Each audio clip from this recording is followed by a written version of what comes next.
ಪಿತೃಪಕ್ಷದ ಇನ್ನೊಂದು ಮಾಹಿತಿ. ಪಿತೃಪಕ್ಷದಲ್ಲಿ ನಾವು ತರ್ಪಣವನ್ನ ಬಿಡುವಾಗ ದರ್ಬೆ ಇಲ್ಲದೆ ತರ್ಪಣ ಬಿಡೋಕೆ ಸಾಧ್ಯನೇ ಇಲ್ಲ. ಇಲ್ಲಿ ದರ್ಬೆ ಅಂದ್ರೆ ಒಣ ಹುಲ್ಲು. ಒಣ ಹುಲ್ಲನ್ನ ಯಾಕೆ ಉಪಯೋಗಿಸ್ತಾ ಇದ್ದೀವಿ? ಒಣ ಹುಲ್ಲು ಅಷ್ಟೊಂದು ಪವಿತ್ರನಾ? ಈ ಪ್ರಶ್ನೆ ನಿಮಗೂ ಕಾಡಬಹುದು.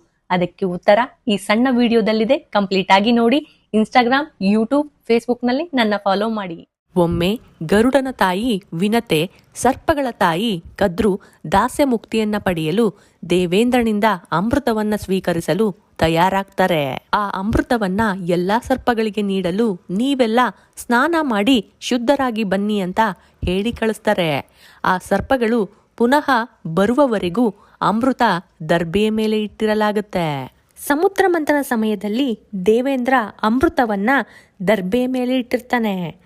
ಆ ಅಮೃತವನ್ನ ತೆಗೆದುಕೊಳ್ಳುವಾಗ ದರ್ಬೆಯ ಮೇಲೆ ಒಂದು ಹನಿ ಬೀಳುತ್ತೆ.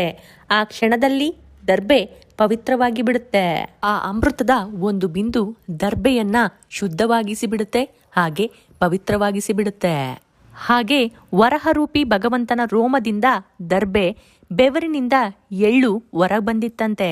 ಹಾಗಾಗಿ ಎಲ್ಲಾ ಕಾರ್ಯಕ್ರಮಗಳಿಗೂ ಪವಿತ್ರತೆಗಾಗಿ ಇವುಗಳನ್ನ ಬಳಸಲಾಗುತ್ತೆ.